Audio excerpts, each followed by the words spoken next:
যিহেতু বৰ্তমান আপুনি অসমতে আছে গতিকে অসমত কেনেকে ধৰণে আপুনি আগবাঢ়িছে চাওক অসমত এতিয়া মই ইমান দিন পলিটিক্স কৰিছিলোঁ এতিয়া মই ব্যৱসায় চিন্তা কৰিছোঁ যিহেতু আমাৰ কোৰ বিজনেছ হ'ল অগৰ লাউচত আমাৰ 4 লাখ অগৰৰ প্লান্টেশ্যন আছে অলমষ্ট এতিয়া 25 বছৰ হৈ গৈছে প্ৰায় 10,000 হেক্টৰ জমিনত আমি 4 লাখ অগৰৰ প্লান্টেশ্যন কৰিছোঁ 4 লাখ ইকলিপ্টাছ আমাৰ প্লান্টেশ্যন আছে আৰু তাত আমাৰ আপোনাৰ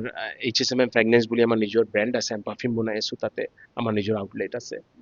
আমি ডাইভাৰ্চিফাই আগৰ পৰা ডাইভাৰ্চিফাই কৰি আমি মাইনিঙত গুচি গৈছোঁ আমাৰ নিজৰ আইৰণৰ মাইনিং আছে আমি ষ্টিলৰ আমি এতিয়া ফেক্টৰী তাত ছেটআপ কৰাৰ চিন্তা কৰি আছোঁ লগতে আমি এতিয়া পটাছিয়ামৰ এটা মাইনিং কৰিছোঁ যোনটো আমাৰ এতিয়া কাম চলি আছে এক্সপ্লৰেশ্যন চলি আছে ইয়াৰ লগত ৰেয়াৰ আৰ্থ বুলি কয় যোনটো ৱৰ্ল্ডত সকলোতকৈ কম আপোনাৰ মাইনিং হয় যোনটো আমাৰ ট্ৰাম্প গৈছিলে চাইনাত ৰেয়াৰ আৰ্থ কিনাৰ কাৰণে যোনটো বহুত কম আমাৰ লাউচত আমি চব ব্লেছ আমাৰ ৰিয়াৰ আৰ্থ মাইনিং এটা আছে আমি অকলেই এটা আমাৰ কোম্পানী যাত লাও গভৰ্ণমেণ্টে আমাক ৰিয়াৰ আৰ্থ দিছে আমাৰ যোনটো কোম্পানী আছে এইটো লাউচত মিনিষ্ট্ৰী অফ ডিফেন্স MOD বুলি কয় তেওঁলোক ব্যৱসায় কৰে আমাৰ ব্যৱসায়টো আৰ্মিৰ লগত আপোনাৰ মিলিটাৰীৰ লগত মিনিষ্ট্ৰী অফ ডিফেন্সৰ লগত তেওঁলোক আমাৰ বিজনেছ শ্বেয়াৰ হোল্ডাৰ হয় আমি তেওঁলোকৰ লগত মিলি কাম কৰি আছোঁ লগতে আমাৰ ডায়মণ্ড জুৱেলাৰীৰ ব্যৱসায় আছে তাত আমি মেনুফেকচাৰ কৰোঁ জুৱেলাৰী আমি তাত বনাওঁ আৰু আমি তাত বিক্ৰী কৰোঁ গতিকে আমি অগৰৰ পৰা ডাইভাৰ্চিফাই কৰি আমি আপোনাৰ আইৰণৰ মাইনিং আমাৰ পটেছিয়াম আৰু এতিয়া ৰিয়াৰ আৰ্থ আৰু নেক্সট আমি এতিয়া ষ্টিল প্লান্টটোত তাত ঢালিব বিচাৰি আছোঁ গতিকে এই ব্যৱসায় আমাৰ চলি আছে এতিয়া মই অসমত মাইনিং ৰিলেটেড যিহেতু আমাৰ মাইনিং এক্সপাৰ্ট আমি মাইনিং ৰিলেটেড কাম কৰিব বিচাৰিম পাৰফিউম ৰিলেটেড কাম আমি কৰিব বিচাৰিম অগৰ যেতিয়া আমি এক্সপাৰ্টিৰ আছোঁ অগৰত এতিয়া বিশ্বত কাৰোৰ ওচৰত 4 লাখ অগৰৰ প্লান এটাই নাই এইটো আছে HSMM গ্ৰুপ অফ কোম্পানী আমাৰ কোম্পানীত আছে মই আপোনাক একদম অপেন ক'ব পাৰিম কোনো কাৰো নাই গোটেই ৱৰ্ল্ডত কাৰো 4 লাখ অগৰৰ প্লান নাই তো আমি এইবিলাক কৰি আছোঁ আমাৰ নিজৰ ইনোকুলেশ্যন আছে আমাৰ নিজৰ থেৰাপি আছে আমি ফংগাইল ইনোকুলেশ্যন কৰি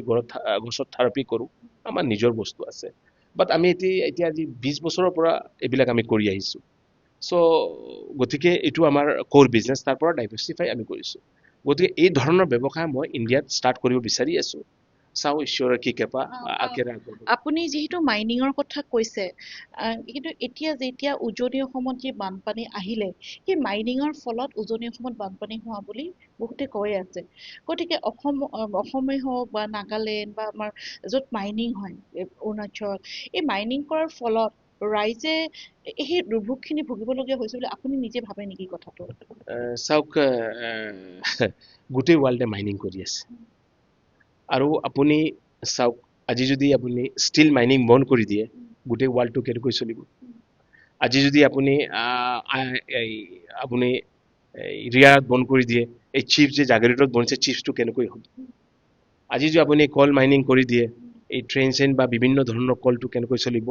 ষ্টিল মাইনিং চলাব হ'লে তাত কলৰো ব্যৱস্থা লাগে এই যে বাৰচাৰ আপুনি পায় গতিকে এটাৰ লগত আৰু এটা বস্তুৰ সংযোগ আছে মাইনিং কৰাত নিয়ম বনাব লাগে যে কিমান তেওঁলোকে খুন্দিব পাৰিব এইটো আকৌ ৰিফিল কৰিব লাগিব নালাগে ইয়াত কি হ'ল SOPটো নাই মাইনিঙত যদি SOP বনাই পেলাই এই ধৰণৰ মাইনিং কৰিব পাৰিব যোনটো কৰিলে এই বস্তুৰ কাৰণে নেগেটিভ ইম্পেক্ট নহয় আমাৰ সমাজত ফ্লাড নহয় য'ত পানী জমা হয় মানুহক নকৰে এই ধৰণৰ SOP যদি বনাই পেলাই তেতিয়া মাইনিং কিয় নকৰিব আপুনি গতিকে অলপ প্ৰেক্টিকেল সাইন্টিফিক হিচাপত যদি আমি মাইনিং কৰোঁ তেতিয়া গোটেই বিশ্বই কৰি আছে গোটেই বিশ্বত মাইনিং চলি আছে আৰু প্ৰকাণ্ড মাইনিং চলি আছে so' have to professional scientific SOP কৰিলে মোৰ মতে অসুবিধা নহয় আৰু SOP নকৰি যদি গ্ৰে মাৰ্কেট হয় ইয়াক খুন্দিছে আনিছে বিক্ৰী কৰিছে দেন এইটো এটা ডাঙৰ ইছ্যু হ'ব পাৰে